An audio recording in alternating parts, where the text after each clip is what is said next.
Selon une étude récente de PwC, 60% des dirigeants français pensent que leur organisation disparaîtra d'ici 10 ans si leur modèle d'affaires n'évolue pas. Alors, dans un contexte où 6 limites planétaires sur 9 sont déjà dépassées, où 2/3 de la planète pourrait manquer d'eau et où 40% de la population vit sous un régime autoritaire, oui, les entreprises ont un rôle à jouer et leur modèle d'affaires doit nécessairement évoluer pour avoir un véritable impact sur leurs parties prenantes. Au-delà d'être rentables, les leaders de demain sont ces entreprises qui auront su tisser un lien de confiance unique avec leurs parties prenantes. Ce lien, c'est ce qu'on appelle leur capital social. Je suis Nathalie Descoux. Dans ce podcast, je pars à la rencontre de celles et ceux qui, par vision, conviction ou tout simplement pour une question de survie, ont repensé le modèle d'affaires de leur entreprise ou leur industrie pour le rendre plus durable. Quel a été leur détonateur ? Comment ont-ils fait ? Quel impact sur leurs parties prenantes ? Quelle valeur cela a-t-il créé pour l'entreprise ? Ensemble, nous découvrirons les business models du futur et tenterons de vous inspirer pour que vous aussi, vous transformiez votre entreprise, votre marque ou encore votre direction en vue de générer plus de valeur et plus d'impact pour vos parties prenantes. Vous écoutez Capital Social, le podcast qui décrypte les business models du futur. Bienvenue! Chères auditrices, chers auditeurs, bonjour. Si je vous dis e-commerce durable, ça vous parle ? Est-ce possible de faire rimer consommation et durabilité ou s'agit-il d'un oxymore en soi ? Et en termes de business model, ça implique quoi ? Eh bien, pour le savoir, j'ai le plaisir de recevoir François Duranton, cofondateur et CEO de Zitras, expert du commerce en ligne performant et durable. Auteur de Pro en e-commerce, 55 outils et 11 plans d'action, paru pour la 2e fois en 2025 aux éditions Vuibert. François accompagne de grands groupes tels que Decathlon, Accor, La Poste, Leroy Merlin ou encore le groupe Rocher. Et s'est donné comme mission pour Zitras de, rien que ça, transformer le commerce pour le rendre durable. François, bienvenue au micro de Capital Social. Je suis très contente de te recevoir aujourd'hui. Bonjour, merci de me recevoir. Alors, première question, tu le sais, chez Capital Social, on s'intéresse évidemment au business model et on va en parler du futur, mais on s'intéresse aussi et surtout à celles et ceux qui les inventent, ces business models du futur, ou contribuent du moins à les inventer. Est-ce que tu peux nous dire qui tu es, te présenter à nos auditeurs et auditrices, nous parler de ton parcours et surtout nous raconter comment tu es tombé en fait dans cette marmite du e-commerce et plus précisément du e-commerce durable ? Alors, moi, je suis au départ quelqu'un d'un peu geek, qui a fait des études de commerce, mais peut-être parce que j'avais pas le courage de faire un truc d'ingénieur. Et donc, j'ai démarré, après des études de commerce, dans la tech en start-up, où j'avais un rôle plus ou moins commercial et où assez rapidement, je me suis rendu compte que ce qui m'animait, c'était de faire le lien entre des cultures différentes. Des gens qui avaient une vision business et puis des gens qui étaient plutôt sur faire de la techno, etc. Donc, cette aventure m'a sensibilisé à ça. Après, j'ai fait de la gestion de projet et c'est là que je suis rentré dans le e-commerce parce que j'ai travaillé pendant 6 ans pour le groupe de la Redoute qui s'appelait Red Cats et je pilotais les projets digitaux pour des marques de mode spécialisées qui étaient dans ce groupe-là à l'époque, qui sont aujourd'hui indépendantes comme Verbaudet, Cyrillus, il y avait Somewhere, Daxon, etc. Et ces marques-là avaient une IT commune et des directions générales séparées et moi je faisais le lien entre tout ça. C'était un peu du conseil interne. Voilà. Et comme j'ai pris goût à ce moment-là à la transformation technologique du commerce dans les entreprises, j'en ai fait un métier de conseil par la suite. Et au départ, c'était pas du tout RSE. C'était juste aider des boîtes à fournir une expérience client et collaborateur qui soit beaucoup plus fluide, plus naturelle. Et donc j'ai fait ça pendant 6 ans dans une ESN qui s'appelle Expertime. Et puis et j'en suis parti pour cofonder The Trace avec Maxime Leroux il y a 8 ans et on s'en reparlera après. Voilà. Et au départ, c'était pas du soutenable ou du durable. On y est venu sur le chemin. D'accord. Justement, bonne transition. E-commerce durable. Alors, certains diront que c'est un oxymore. Qu'est-ce qu'on entend par du e-commerce durable ? Est-ce que c'est vraiment possible ? Alors, je voudrais préciser que si je viens du e-commerce, ce qu'on fait aujourd'hui avec The Trace, c'est de moins en moins du e-commerce et de plus en plus du commerce dont le digital est un élément ambiant, Ok, sous-jacent. ça c'est important, on va y revenir dessus, effectivement. Voilà, Ouais. parce que c'est vrai que quand on pense e-commerce, on pourrait ne penser qu'à Amazon, ou enfin qu'à une interface web ou mobile. Ouais. Et en fait, non, on s'intéresse maintenant vraiment à l'ensemble du commerce. Et alors, de ce fait, un e-commerce durable, je sais pas forcément bien te dire. Nous, ce qui nous intéresse, c'est un business durable, c'est-à-dire que ce qui va être imaginé comme produit, comme modèle d'affaires et donc manière de générer du revenu, du service, etc., et pensé de façon holistique, de façon systémique. Et en gros, l'entreprise, pour qu'elle soit durable, il faut qu'elle arrive à ne pas avoir besoin de vendre trop de produits. Elle se fixe des limites, en fait. Elle n'est pas dans une folie de croissance dans tous les sens, mais elle a de la rentabilité qui est générée alors qu'elle n'est pas nécessairement dans une expansion très forte. Et donc, je connais pas aujourd'hui beaucoup d'acteurs qui se sont mis dans ce modèle-là d'entreprise. Alors, on parle parfois d'entreprises régénératrices, etc., d'économie régénérative, mais j'en connais pas des masses. Et donc, le e-commerce ne se met qu'au service de cette stratégie d'entreprise, où il y a une stratégie vraiment sur la conception, les boucles de circularité, etc.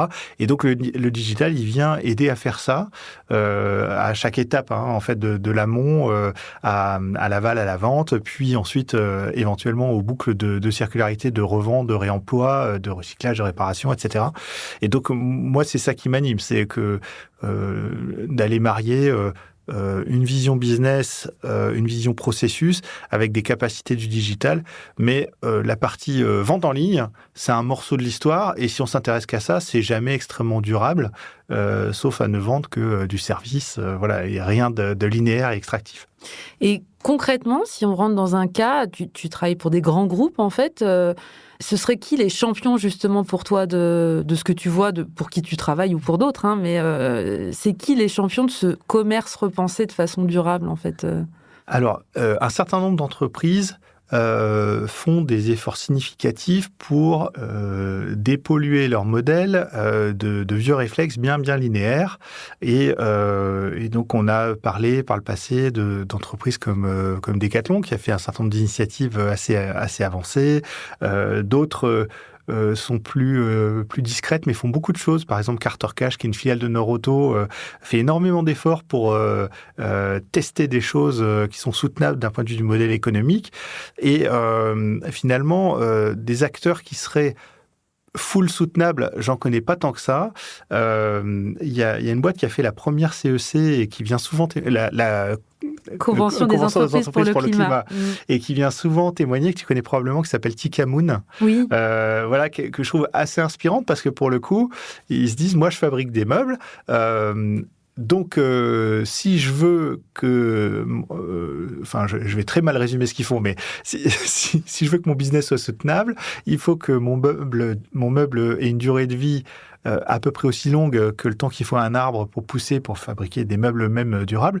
Et donc, il faut que mon modèle de revenu, il soit en grande partie lié à la prolongation de la durée de vie du meuble. Et donc, que finalement, je vais gagner un peu moins d'argent avec la vente de meubles, je vais les vendre un peu plus cher, mais ils vont durer très longtemps, et je vais gagner de l'argent sur le cycle de vie. Et là, je me dis, bon, ok, là, il y a une vision qui est soutenable, qui est durable. Et tu vois... le digital, il est vachement présent chez eux, mais c'est secondaire, finalement. Ça va venir aider à tracer, à améliorer l'expérience, etc.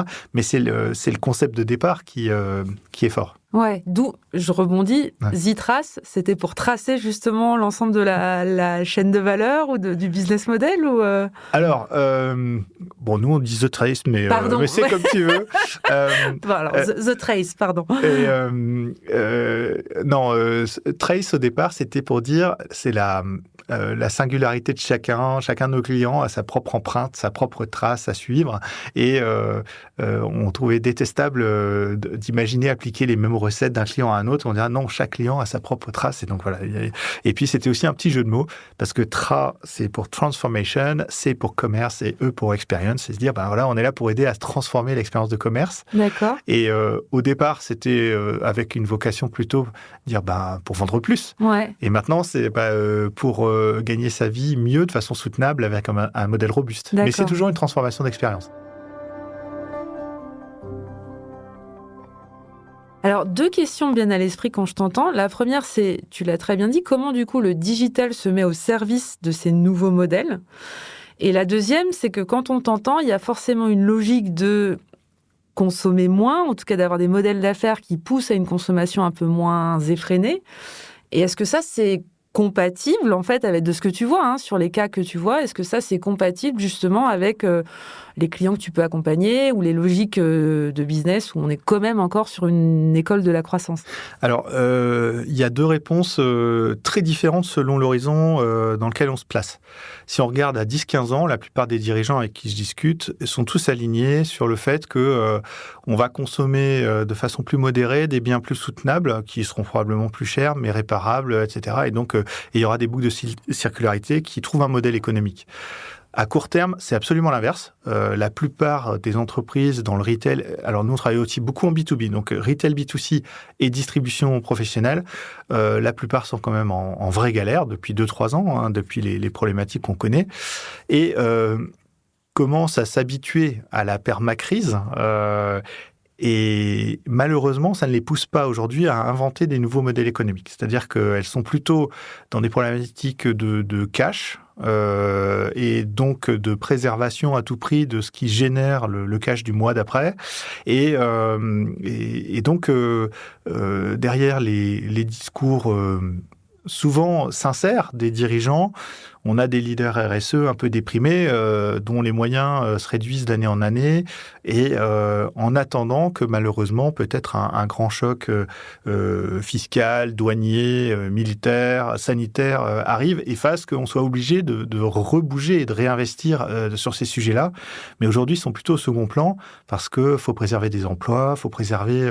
voilà, et c'est tout à fait entendable. Quand on regarde le long terme, on se dit on n'est pas dans la bonne direction, mais personne n'a envie de foutre tout le monde au chômage, etc.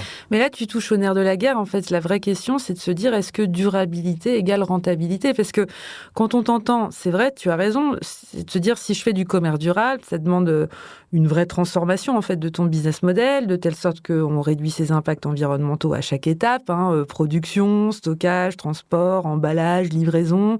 On fournit une information transparente, on gère les emballages, on réduit le suremballage, on assure de la bonne logistique, qu'elle soit responsable, etc., etc. Et du coup, c'est intéressant ce que tu dis parce qu'on est sur 2 temporalités. Il y a le temps long qui vient s'entrechoquer avec le temps court. Et la question que ça pose, c'est qu'est-ce qu'une entreprise gagne, si je suis très terre à terre, à rendre durable en fait son commerce et donc son e-commerce aussi? Alors, je pense qu'il y a des sujets sur lesquels j'ai pas de conviction complètement établie. Ce que je pourrais dire en faisant un raccourci, c'est que je connais quelques entreprises qui sont soutenables by design. Et elles gagnent leur vie. Ouais. Des cas, donne-nous des cas. Par exemple, Home Exchange, c'est un concept de tourisme, de voyage, où on échange des maisons. Il n'y a pas de transaction entre les propriétaires. Il y a un système de points et on paye un abonnement, alors je ne sais plus combien, 175 € par an. Home Exchange a atteint la rentabilité il y a quelques années et a un modèle qui est tout à fait soutenable aujourd'hui. Petit Bambou, l'application de méditation, est très largement rentable, même si elle ne pousse absolument pas à souscrire à l'abonnement payant pour la méditation.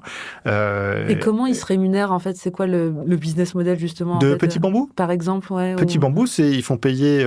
Il y a une version payante de l'application, mais il y a déjà énormément de contenu dans la version gratuite, et ce qui fait qu'ils servent leur mission d'améliorer la santé mentale, et en même temps, pour ceux qui sont vraiment des énervés, qui veulent tout savoir, ils peuvent payer pour avoir accédé à des trucs exclusifs. Mais ils le font d'une façon qui est très, très soft. Et quand je parle d'Home Exchange, c'est plusieurs... Alors, je ne sais plus, je crois que c'est 200 000 utilisateurs au niveau mondial. S'ils payent tous 175 € par an, du coup, ça fait quand même un chiffre d'affaires qui peut payer quelques centaines de personnes. Et ils sont rentables avec ça. Donc ça, c'est... je veux dire, c'est... les modèles soutenables que je vois aujourd'hui. Et après, ceux qui sont issus, par exemple, du retail, d'une économie extractive, linéaire, souvent liée au grand import, etc., eux, je vois rien de convaincant.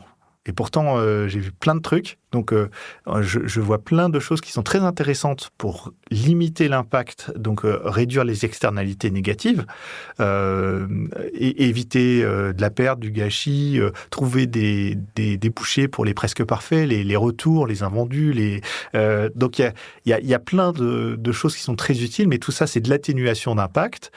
C'est contributif quand c'est des produits qui sont, par exemple, les presque parfaits. Ça, c'est un exemple très contributif dans le PNL des boîtes, parce qu'en général, c'est des produits qu'on a du mal à écouler, et plutôt qu'aller les filer à des soldeurs, en les bradant, voire les mettre au pilon, comme c'est le cas dans un certain nombre d'industries, avoir des canaux où on sait les mettre en valeur et leur trouver un prix de vente qui est décent, et en même temps, on vient traiter une problématique de bas de compte, de provision pour perte sur des stocks dévalorisés.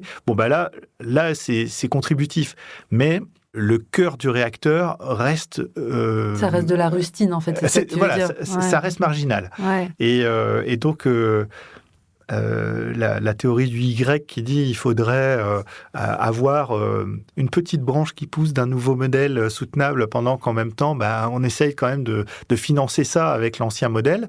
Mais c'est long, c'est difficile, c'est pas... et je ne vois pas encore, moi, d'exemple tout à fait concluant. On parle souvent de Mustela, par exemple. Ouais, on le rappelle, pour l'arrêt des lingettes, notamment. Voilà, donc des vrais partis pris. On se parlera lors d'une prochaine conférence de EasyCash aussi, qui a arrêté la vente de produits neufs qui ne prolongent pas la durée de vie d'un article. Donc, par exemple, ils vendent encore des coques de smartphone, mais plus des produits qui ne prolongent pas la durée de vie d'articles de seconde vie. Et voilà, donc ça reste un énorme challenge. Et pour tout te dire, ta démarche de podcast, je la trouve très inspirante.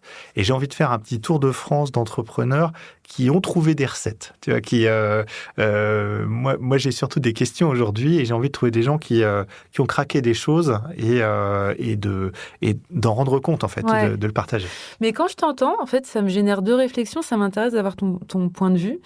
C'est que il y a deux mots qui me viennent en tête. Le premier, c'est diversification, c'est-à-dire que quelque part, pour pouvoir financer des choses d'impact, il faut que tu génères du cash, et que tu puisses financer ça. Donc, il faut garder une partie de ton industrie, de ton business model dit classique, qui va pouvoir financer les fameuses rustines ou autre chose.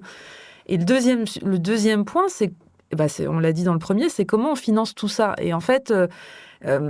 plus je discute avec des entrepreneurs, plus je discute avec des experts comme toi, et plus j'ai la sensation qu'en fait, pour changer de business model, il y a un vrai sujet de 1, il faut nécessairement te diversifier, mais pour te diversifier, il faut déjà être gros, et 2, il faut avoir soit les capitaux propres, soit le financement qui est capable de financer cette diversification. Et ça, tout le monde ne peut pas le faire, et notamment dans une échelle courte, de temps court, telle que tu le précisais précédemment. Comment tu vois, toi, les choses? Est-ce que tu partages ce constat, ou est-ce que c'est quelque chose que tu vois avec tes clients Exactement.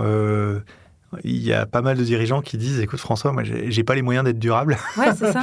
Ouais. En fait, ce matin, j'étais chez un grand retailer international, leader dans son domaine, qui me disait que il assumait parfaitement l'idée de faire de l'argent maintenant et de le mettre de côté pour financer plus tard des choses qu'il n'arrive pas à faire tout de suite, là, parce qu'il y a une espèce d'urgence. Mais en tout cas, il y a cette idée de mettre de côté en attendant que. Donc la question, c'est qu'est-ce qu'on attend au juste? Et c'est là que je reviens à ce côté qui est un petit peu catastrophiste, de peut-être on attend une forme de pivot, de bascule, de moment où certaines règles du jeu vont changer. Ça pourrait être par le réglementaire, évidemment. Ouais. Et en attendant, je partage totalement cet avis que tu peux pas te transformer sans y mettre des ronds. Et tant qu'on ne compte qu'en euros, en fait, tant qu'il n'y a pas de triple compta et que les actionnaires ils sont pas valorisés sur tout ce qu'ils font de bien par ailleurs, ce sera compliqué. En tout cas. Ok.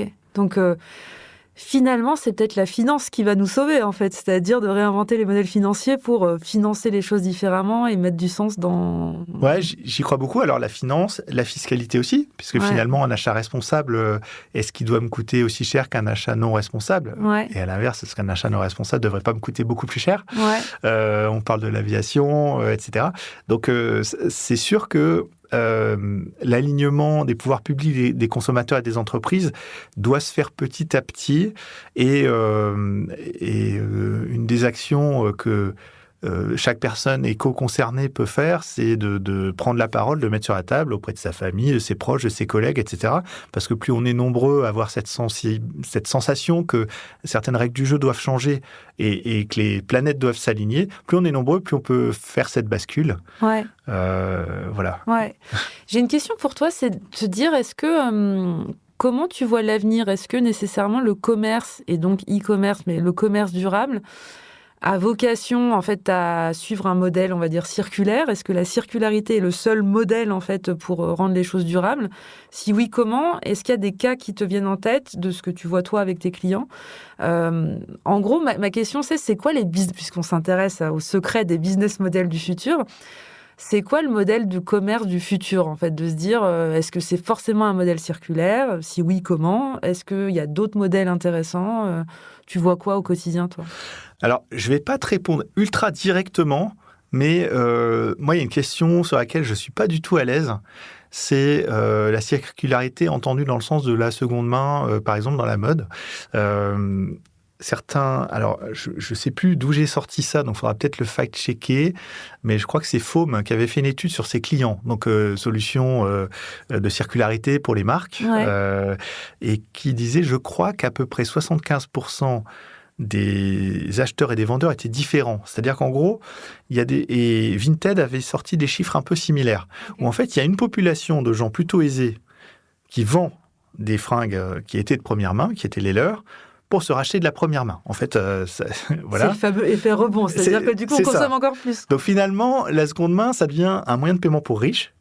Et pour les personnes un petit peu moins aisées ou éco-conscientes, mais qui sont, je pense, très minoritaires, ça devient un moyen d'accéder à des choses, mais qui n'est qu'une alternative à un Shein ou un Temu, qui sont d'ailleurs souvent moins chers. Ouais.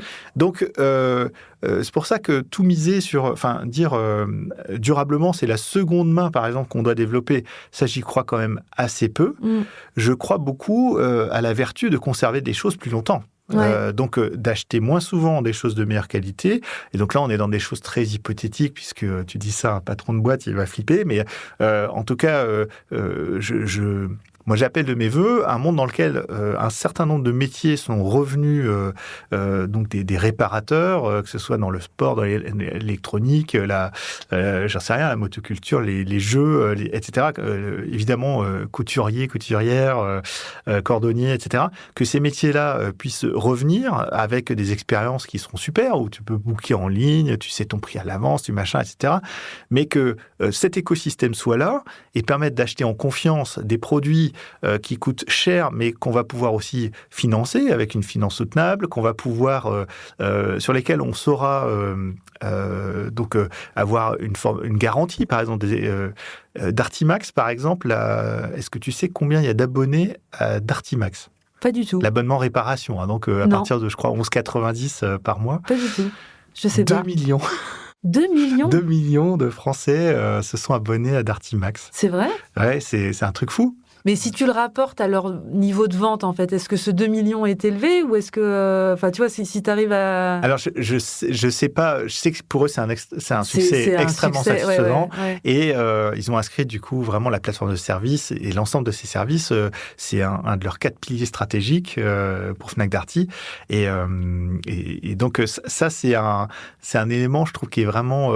qui fait envie de se dire, si on a un écosystème qui se développe autant dans la réparation, la pièce détachée, et puis demain, le textile, etc., ben, probablement, on aura plus confiance aussi dans le fait d'acheter des choses plus durables. Ouais. Et faut juste se méfier un petit peu de notre cerveau. Je ne sais pas si tu as lu Le Bug Humain de Boller, voilà, notre striatum qui nous chatouille et nous donne envie en permanence de nouveautés, de changements. Et ce que je trouve intéressant dans ce bouquin, c'est que comme ton cerveau, il te trigger le plus en anticipant ton acte, il est encore temps d'agir. C'est-à-dire que ce qui va te satisfaire, c'est de te dire, je vais bientôt avoir cette nouvelle chemise. C'est pas temps de l'avoir dans les mains. Et donc, dans cet intervalle-là, il est encore temps de respirer un coup et de se dire, voilà, est-ce que j'en ai vraiment besoin? Voilà. Donc, tu vois, ça, c'est pas tout à fait la circularité, finalement. Ouais, c'est plus... C'est ce que les philosophes appelaient le désir du désir. Tu vois, c'est comme dans le désir du désir de l'autre ou le désir du désir de la chose. Mais on digresse un petit peu. Mais ok, donc ouais, c'est plus... Quand je t'entends, c'est l'économie de l'usage plus que la circularité. C'est-à-dire, tu vends plus un objet et donc la surconsommation, mais tu vends du temps d'usage, du service associé, etc. C'est ça. En fait, tu as une économie de la fonctionnalité et de la coopération qui doit se développer fortement autour d'une économie de produits qui, elle, va peut-être consommer presque autant de matière, mais sur beaucoup moins de produits. Finalement, tu auras plus de grammage dans le tissu, plus de métal dans le vélo, etc. Ouais. Donc, ça va durer plus. Ce sera mieux conçu et ça pourra soutenir plus facilement plusieurs cycles de vie, que ce soit des locations, que ce soit de la revente ou simplement des transitions de génération en génération. Une petite question sur l'air du temps. Comment auprès de tes clients, toi, tu sens le moment en ce moment? Est-ce que, justement, tu le disais un petit peu dans une question précédente, dans une de tes réponses, est-ce qu'il y a un peu un fatalisme de certains directeurs RSE qui se disent là, ce qui est important dans le contexte dans lequel on vit, de crise, de permacrise, géopolitique, politique, économique, etc., de finalement être sur du cash et de la rentabilité économique, ce qu'on comprend. Et du coup, ces sujets-là sont plus trop à la page, ou alors les grosses boîtes pour lesquelles tu travailles sont de toute façon engagées dans des programmes de circularité ou autres, ou des programmes de changement de business model, et finalement on continue, mais comment tu sens l'air du temps, en fait? On en est où, quoi, en fait, sur ces réflexions? Écoute, je pense que le moral est pas très haut chez la plupart des leaders RSE que je vois. Alors d'abord, ils ont une place qui est très compliquée parce que, en général, ils ont peu ou pas d'équipe. Et ils doivent porter une espèce de bâton d'évangile auprès de tous les autres services, alors que c'est pas eux qui portent le business. Donc c'est un job où je pense c'est une vraie profession de foi. Et voilà. Donc j'en connais plusieurs qui perdent pas la foi, mais qui sont un peu dans le mal. Et puis d'autres, assez nombreux, qui ont tout plaqué pour aller ouvrir un écolieu à la campagne et passer la moitié du temps à cultiver, l'autre moitié à recevoir des séminaires autour de la RSE, quoi. D'accord, on ira enregistrer le prochain podcast dans un de ces lieux. Alors. D'accord, ok. Intéressant, ok, super. Alors, désormais, je vais m'intéresser à ton business model à toi, excuse-moi si je le prononce mal, du coup, chez The Trace. The Trace, ok. Donc, aujourd'hui, vous êtes labellisé B Corp, si je ne me trompe pas. Vous venez de participer à la CEC, donc la Convention des entreprises pour le climat des Hauts-de-France, puisque vous êtes basé à Lille. Vous êtes hyper engagé et pourtant, ce que vous-même vous appelez votre si je ne me trompe pas, votre part de CA à impact, si je ne me trompe pas non plus, ne représente que 7% de votre CA total. Comment toi t'expliques ça? Est-ce que c'est lié aux freins que tu expliquais précédemment? Qu'est-ce qui fait, en fait, ça m'intéresse d'avoir ton point de vue, tu y as en partie répondu, mais je voudrais t'entendre là-dessus. Qu'est-ce qui fait que c'est si difficile de faire pivoter les entreprises vers un commerce durable? Alors d'abord, je constate avec lucidité, en tant que dirigeant d'entreprise, que ce que je reproche à demi-mot à mes clients retailers, en fait, je le subis aussi. C'est-à-dire que moi aussi, j'ai des collaborateurs et s'ils ne sont pas occupés, la boîte, elle va couler. Bien sûr. Donc, si on me sollicite pour des choses qui ne sont pas, selon moi, ce que je devrais faire majoritairement dans 10 ans, mais qui aujourd'hui sont demandés par mes clients, je dis OK, allons-y. Et donc nous aussi chez The Trace, notamment avec Maxime, mon cofondateur, on s'est dit on va être patient, c'est-à-dire qu'on fait ce qu'on peut faire à notre mesure, c'est-à-dire se former, communiquer, organiser des événements, mettre le sujet sur la table autant qu'on peut, s'outiller. Mais on ne peut pas forcer les planètes à s'aligner. Ouais.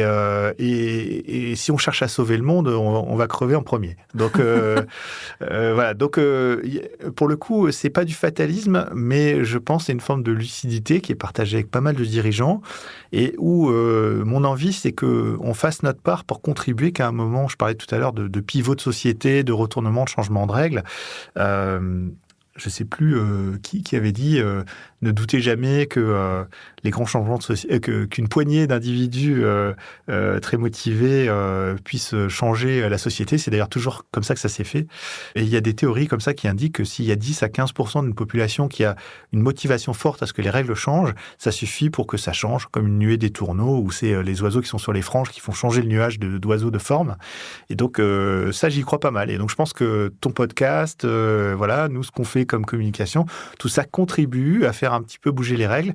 Et en attendant, malheureusement, on peut pas dépenser énormément. Et donc, on met encore de l'énergie et de la passion aussi à servir nos clients sur des missions plus classiques qui les aident à faire du commerce électronique très efficace, mais voilà, pas forcément durable. Ouais, c'est intéressant parce que quand je t'entends, je trouve qu'il y a presque une logique un peu de faire savoir, d'évangéliser, de faire connaître. Tu disais précédemment d'aller faire un peu un tour de France des entrepreneurs qui ont pivoté ou qui sont nés, on va dire, durables, de voir un peu comment ils font. Et ça, je trouve ça intéressant dans la logique de divulguer un peu les cas et les gens qui se confrontent à la réalité. J'entends aussi un mot que tu as dit que j'aime bien, qui est la patience. Et je crois que ce sera le mot de la fin, en fait, la patience, puisqu'il faut parfois être patient pour faire concilier le temps long et le temps court. Merci François, j'ai passé un très très bon moment avec toi. Merci d'être venu au micro de Capital Social. Merci Nathalie. Merci d'avoir été avec nous. Et puis vous qui nous écoutez de l'autre côté du casque, n'hésitez pas à noter le podcast sur votre plateforme préférée et à le partager avec vos amis, votre famille, vos collègues, vos pairs, d'autres entrepreneurs si vous pensez qu'il fait un petit peu avancer les choses ou en tout cas qu'il fait comprendre la vision du futur. François, je te remercie grandement ainsi que toute l'équipe technique de One2One2 qui rend ce podcast possible. Quant à nous, chères auditrices et chers auditeurs, je vous donne rendez-vous dans quelques semaines pour le prochain épisode de Capital Social, le podcast qui décrypte les business models du futur. Merci.